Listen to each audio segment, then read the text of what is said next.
So, lads, the WNBA have shown a complete double standard, just like they do every single time when it comes to Caitlin Clark.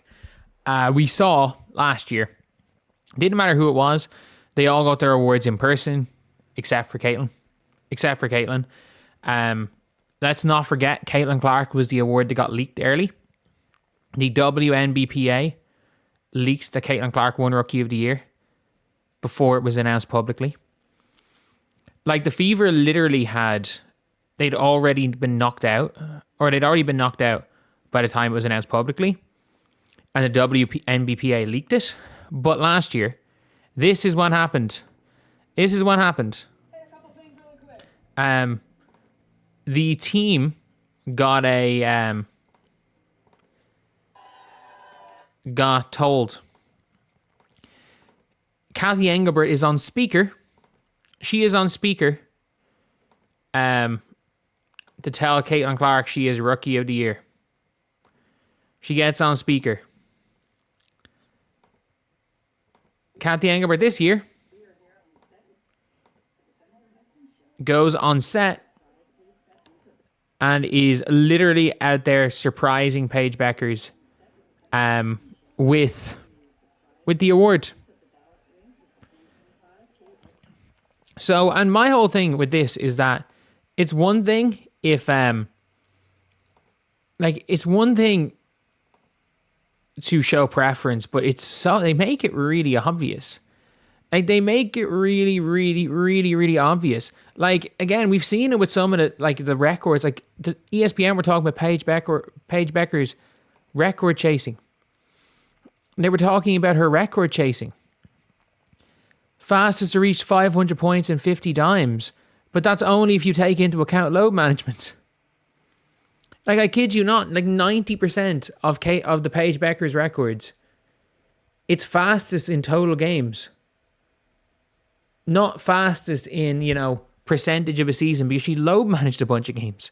Like, it's quite a bit easier to load manage. If you miss whatever 11 games, it's a bit easier. A bit easier to, keep your averages up. But, like, it's crazy. It's crazy. Like, Paige Bueckers, the treatment for Paige Bueckers is crazy. And it's not even an anti-Caitlin Clark thing. So, they go out of their way to hype Paige Bueckers every single time. Like, I've seen the thing being like, WNBA has record attendance, and see Paige Bueckers' face everywhere. I'm like, her team was second last in attendance. Her team has a 7,000-seater stadium they can't fill. They can't even fill a 7,000-seater stadium. Do you want to know? The only time they can fill a stadium is when they moved the Caitlin Clark games to a bigger arena. Caitlin Clark didn't even play one of them, but Fever fans still rocked up in their Fever jerseys. Aaliyah Boston got hers shipped a month later. The WNBPA leaked Caitlin Clark winning Rookie of the Year, and Kathy made a phone call, and Paige Bueckers gets her trophy presented in person at the back of a spirit tunnel on the Jennifer Hudson show. It is genuinely, first of all, I think it's irrelevant, but it's so clear that the league wants Paige Bueckers to be the face of the league. Why? I don't know. I'm not willing to make any speculations, but I think she's UConn. It's the status quo. I think it's the status quo. I don't think it's due to any I don't think it's deeper than that. I don't think that it's a case. A lot of people think it's a case of, I'm not even going to go into the logic people have around it, but I'm not going to do that. I'm not going to say it's a personality trait, Paige versus Caitlin. I think it's a UConn versus, it's the UConn Mafia. It's not, and then whatever about Angel Wilson going to South Carolina, it's not like Dawn Staley was her coach. She went to play with Dawn. It's a little bit different there. It's a little bit different when you're playing for an all-time great WNBA player as a coach, rather than Lisa Bluter. Rather than Caitlin had a chance to go to Notre Dame and said, no, I'm not doing that. I'm going to stay at Iowa. And now you're seeing Aaliyah Chavez going to Oklahoma. Yes, they did pay her more. You're seeing a lot of these top recruits, not necessarily Michaela Blakes. Michaela Blakes is the best player, second best player in the 2028 draft class. She is one of the best players. Like, she is if Sarah Strong did not exist, Michaela Blakes would be the best player in that class. Michaela Blakes is one of the 5 best players in college, and she's a sophomore next year. But she's in Vanderbilt. She's not going to transfer. She chose to go to Vanderbilt. She goes and drops 50 twice in her rookie year. We're watching what Tanaya Latson did at FSU. Obviously, she's gone to South Carolina, but we saw what she did at FSU. It is the status quo. That is the difference. A lot of people are like, oh, it takes a couple of days to engrave the trophies and ship this. No, like, the WNBA knew there was an almost certainty Paige Bueckers was going to win Rookie of the Year and made the trophy. I think there is a possibility that they had 2 trophies made. These trophies don't cost that much money. For the moment, they probably had a Rookie of the Year trophy for 2025 with Sonia Citron's name on it somewhere else. They probably just made it out of anticipation.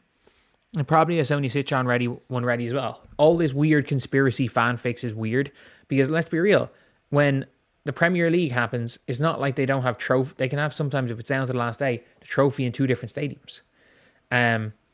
Or a replica or a trophy in one stadium and a replica trophy in the other, so they can do their whole celebration. They can give them the actual trophy. Like, it is what it is. Like, if they want to do something performative, they can. It's easy to do when it can be done on the day when you're as big as being bankrolled by the NBA. But like, someone said I don't think Caitlin Clark cares. I don't think she doesn't even want to hold up the phone. Kathy, finish your sentence and hang up. I've got a playoff game tomorrow. I actually agree with that. Doesn't matter if the Fever win the playoffs versus Paige Bueckers. And if you want to say it doesn't matter, I would have said in general, yes. The problem is that Paige Bueckers got surprised with the announcement. The official announcement for Rookie of the Year was after the Indiana Fever were out. Kathy Engelbert was probably too busy shopping for her New York Skyline dress for the Liberty making the finals and the Liberty winning. She's probably too busy with that. And look, everyone talks about how Kathy doesn't like Caitlin Clark. Yeah, no shit, Kathy doesn't like Caitlin Clark. Like, do we not realize? People are like, oh, Caitlin Clark saving the league. If anything, from Kathy's perspective, Caitlin Clark might actually destroy the league. The league might not exist because of Caitlin Clark. The biggest reason why Unrivaled is able to generate the money that it has been is because of the eyes in the WNBA because of Caitlin Clark. That's the biggest reason why Unrivaled is what it is, which is now the biggest competitor to the WNBA, even without Caitlin playing. Unrivaled isn't half as popular without her and what she did for the league. You see, all of this viewership is because of Caitlin Clark in the WNBA. But we're seeing it from the Fever perspective, $9 tickets for today. So when Caitlin Clark is not playing, the money and the amount of money in where the cost and the amount of money they're going to get is going to go down drastically, especially if it turns out that this ends up being a career-altering thing. So there's a lot of money now in the WNBA, but now owners don't want to take a risk just in case Caitlin keeps getting injured, because the Caitlin Clark hype is dying down. Don't let anyone say it's not. It is dying down compared to last year. 1,000,000% is dying down because people just don't really care. People don't really care anymore.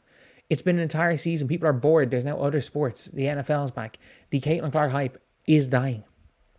That's not saying Caitlin Clark can't get it back by just one game where she has 30 points, but it's dying.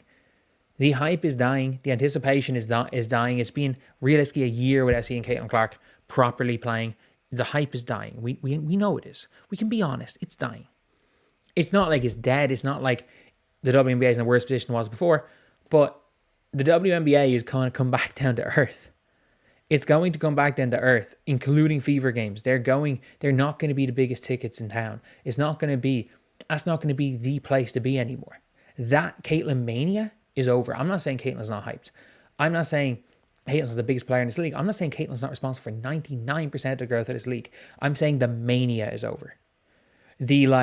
Every single person, no matter who they are, is watching Caitlin Clark. Where they are in the world, if you are a sports fan, you are watching Caitlin Clark. Like Steph Curry. It's not like Steph Curry ever lost popularity, because he's still the most popular player in the world. But Stephen Curry never reached the mania of 2016, where people all over the world, even if you weren't a basketball fan, you were watching Steph Curry play. And if you couldn't watch Steph Curry play, you watched the highlights the next day. That is the type of mania that Caitlin Clark had a year ago. And that mania made boom the league.